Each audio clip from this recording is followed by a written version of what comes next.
So, Martin, I'm going to hand over to you, and you have until the end of the call. So, please do take us away. Oh, wow. Thank you, Henry. Well, I'm not prepared for a 30-minute talk, but this was awesome. This was so much fun. Great to meet you all. My name is Martin Sommerschuh. I'm Senior Manager for Partnerships with Impact at Global Nature Watch at the World Resources Institute. I'm helping ensure our open access geospatial data and tools are responsive to the needs of a wide range of users and help make impact on the ground. So thanks for having me today. I'm presenting on behalf of Jessica Webb, our lead for Forests and Nature for People who couldn't be here today. So I will present a demo of Global Nature Watch, which is an evolution of Global Forest Watch, which some or many of you may know.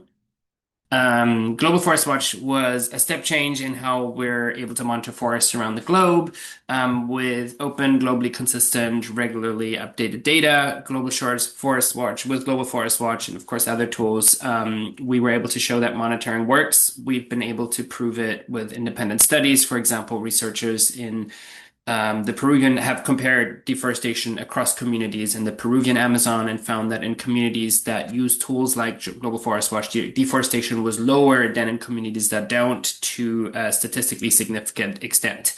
And then through our work in Land and Carbon Lab, we've expanded land monitoring beyond forests to all land and the associated carbon flows over the last couple of years. So this all adds complexity. Already, Global Forest Watch has dozens of data sets.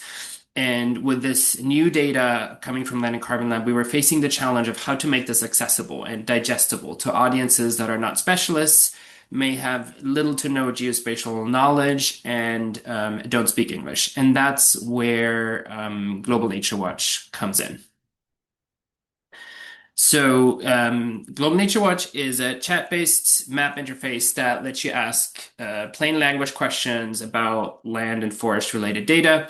Users can ask questions in more than 100 languages, get answers with maps, statistics, and context, and the system integrates near real-time and annual satellite data and reveals change across ecosystems from forests to grasslands, croplands, and other natural lands. How does it work?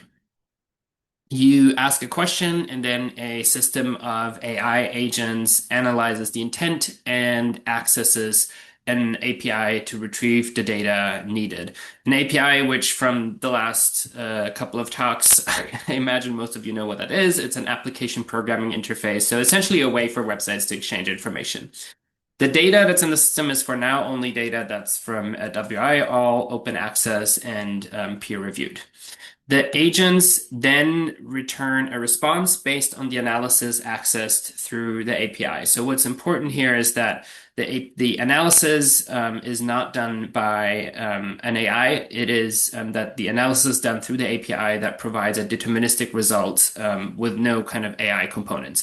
What the AI does do is present the results and put it into context.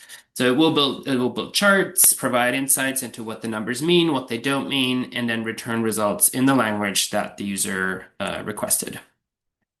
Before I show you a few demos of how this works, a quick overview over the data sets. So for now, we're only adding WI data to Global Nature Watch, starting with the forest and land cover related data sets from Global Forest Watch and Land and Carbon Lab. We realize that that's a significant limitation for now. However, this has to do with ensuring the scientific integrity of the outputs, where our researchers vet the ways the data can be intersected and analyzed so that the outputs are defensible. It's definitely in consideration for a future kind of product roadmap to give users the ability to bring their own data sets. It's already possible for users to upload their own polygons and then run analyses on them. And as many of you may be aware, kind of a short tangent here with geospatial data sets, as many of you will know, there are trade-offs between kind of global consistency or comparability and local accuracy. So whenever you use the data, it should always only be a starting point, and local verification is required using, for example, all the tools the previous speakers presented. So without further ado, let's see how this works. The first prompt, identify areas in Peru that are at high risk of near-term deforestation based on recent trends. Recent trends is a hint to use our near real-term alerts rather than annual data. And you'll see here the interface is a map with relatively few controls and a chat pane. And I've just pre-recorded this to reduce the risk of technical failure. So, but you can all check it out yourself on globalnaturewatch.org.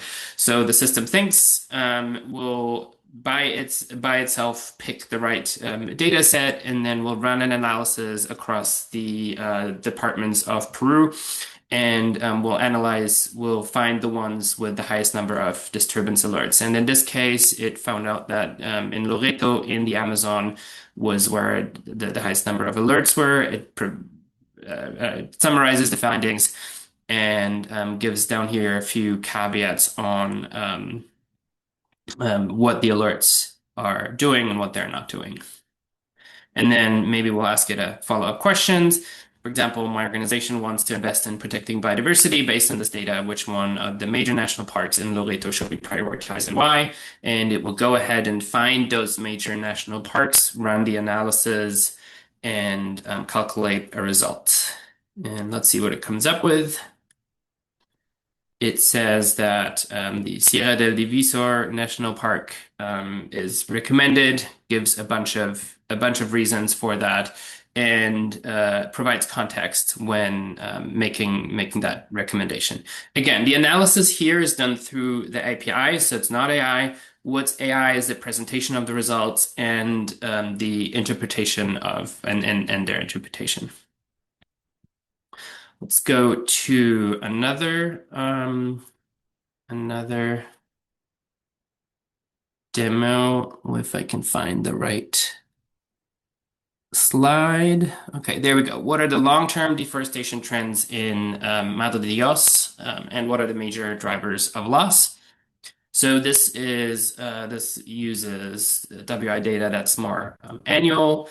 Again, it picks the area and the data set, produces the result. Some of you may be aware of the annual tree cover loss release that WI has been doing for over a decade now. So we actually have a complementary data set to this, which is called tree cover loss by dominant driver, which points to the key reason behind a loss event of forests.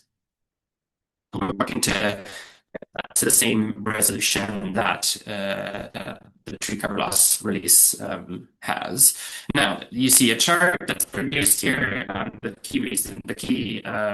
key reason of loss was permanent agriculture, and followed by hard commodities over the last 20 or so years. It provides context. For example, it explains what shifting conservation means. It explains what, in this context, commodity-driven deforestation, that is more likely in this area to be associated with gold mining and agricultural expansion, and a few other kind of data caveats. And let's ask a follow-up question. How could acoustic monitoring or environmental DNA data be integrated with forest loss data to improve biodiversity risk assessments? And the response it returns talks a little bit about kind of where the limitations of satellite data are and how these might be overcome with field measurements. Again, the really interesting talks that we already heard earlier in this hour. And then if we have a little bit of time, I will do a third one. This is going to be quick, related to transparency in the age of AI. So this is around grasslands-related data that our researchers at Atlantic Carbon Lab have produced to close a big gap in global data, as grasslands make up a quite significant amount of global land. So let's see what happens. Again, it looks at data, it looks at the data we have, produces a chart, and then there's this little button there that says view how this was generated. And you can click on it, and what happens when you do is it surfaces the code that the AI generated for the creation of the chart and the process behind this. And I recognize, this feature may not be of interest to less technical people, but it helps particularly with more technically advanced users to show the process of how the AI got to a result to really allow it to look under the hood of what was happening. There is a help center that provides guidance on how best to use Global Nature Watch. It describes the capabilities more in detail and has more of the technical specifications. For now, we have a limit of 10 prompts per user per day. We've instituted that so that we can gather data on usage and cost and kind of keep tabs on the environmental implications of this technology. You already can, as I mentioned before, I think you already can upload your own shapefiles for analysis. And then the system has preloaded a few levels of administrative areas, of protected areas, key biodiversity areas, some community and indigenous areas for analysis. Current workflows key current supported workflows are on this slide. These are not things that a geospatial specialist cannot do with GIS software. It's more our hope that this will reduce the barrier to the use of geospatial data for people who are not specialists and will make analysis quicker for those who are. And what's really key here is that this is not a finished platform. We're in a period of learning and collaboration and kind of need your feedback. So we're still adding capabilities. For example, right now our product team is noodling over how to make the monitoring of groups of areas of interest easier, say when you want to monitor 10 protected areas at the same time. So really invite you to access the platform at globalnaturewatch.org and try it out. It will still break every now and then, so apologies in advance for that, but that's what we need, kind of why we need this community feedback. For more structured feedback, you can complete a survey and join a user research panel for targeted interviews that help shape the direction of Global Nature Watch. This is something I would really like to emphasize again. We're not done building this. We're still continuously making decisions on where to go next. And really, our users truly help shape this future direction. We have ongoing user interviews that our user research team is running, and you're welcome to sign up for this panel with this QR code.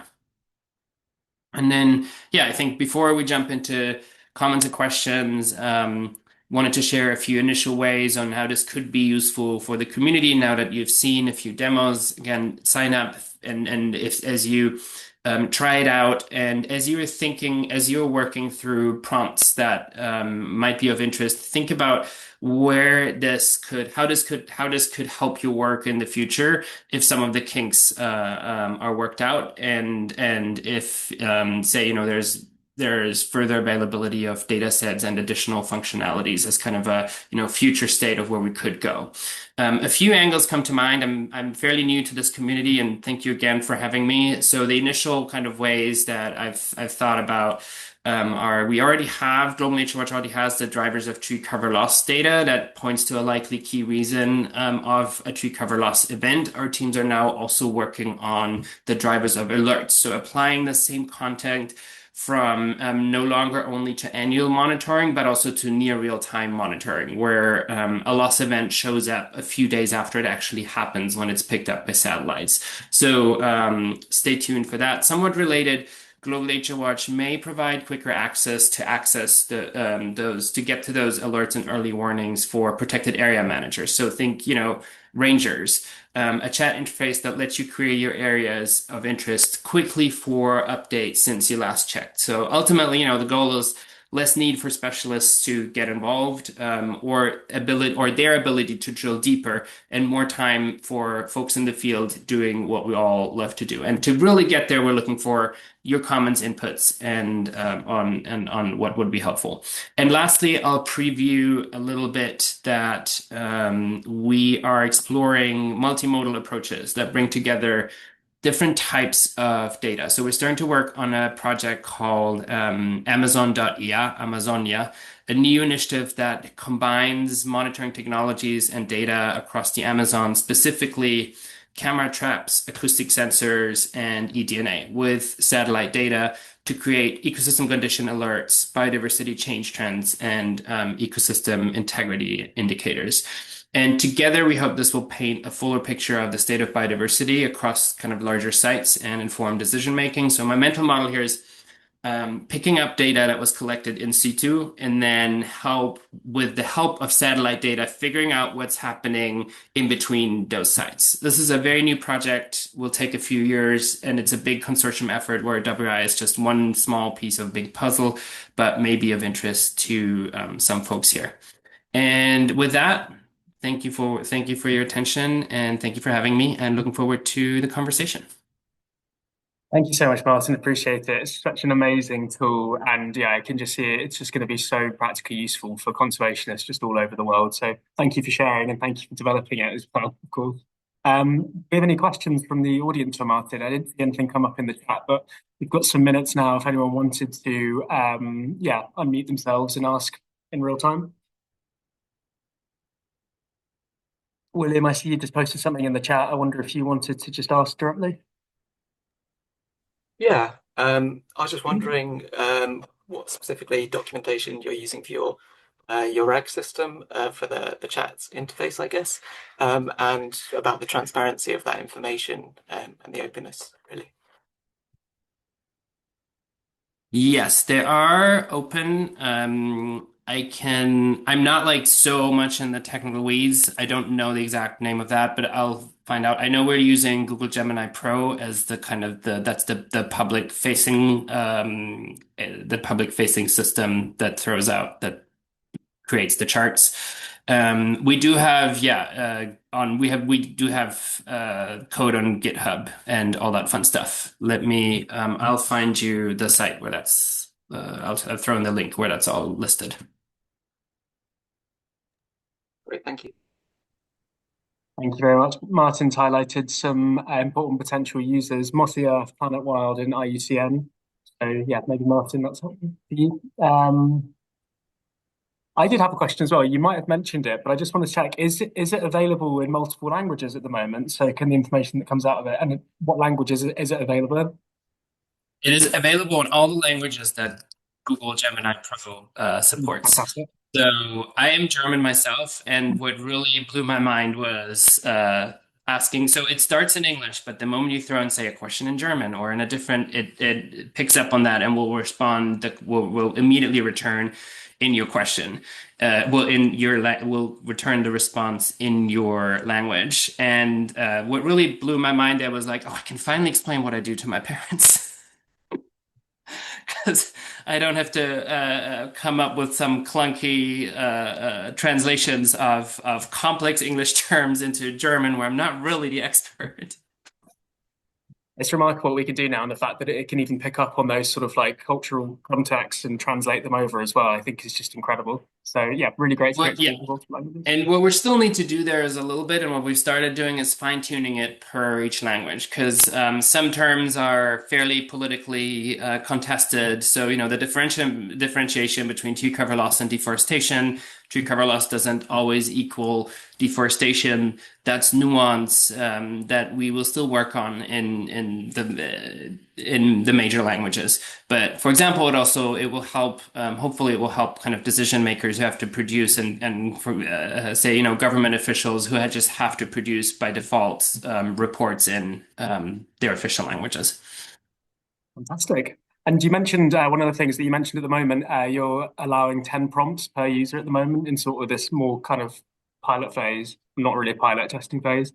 So you said there might be plans to increase the number of prompts that individual users can ask it, and will there ever be some kind of like maybe monetized version of it or feature that companies can access and use? What are your plans in that regard? So yes, and thank you for mentioning it. It is 10 prompts per user per day. So meaning every 24 hours it resets. So when you're done, when you've run out of your prompts, it's not like this is it forever and you just have to wait till the next day. That is a really important distinction. The idea is this is going to be a global public good, as everything we put out as WI, open access, free to use, including for commercial use. to kind of recover our costs for kind of super users, there will be a limit on how many prompts you can use per day. So we might increase it, but it's not going to go up. If you say, you work for a company and you want to do supply chain due diligence, and then you have 500,000 polygons, that's something that would eat up our whole grant funding in an afternoon. And similarly to how we've done this with Global Forest Watch, yes, we would then kind of approach and see how we can recover our costs. But for your normal user, it will be free, and those limits are really, really quite high, because there's quite a gap between your normal user and what company and commercial applications need. Thank you so much. Yeah, really appreciate the information. I think like the sustainability of like AI agents and LLMs and stuff is becoming a really interesting topic for our sector. So yeah, really excited to see how it develops, and yeah, really interested to see what comes out of the testing as well. So thank you very much for sharing.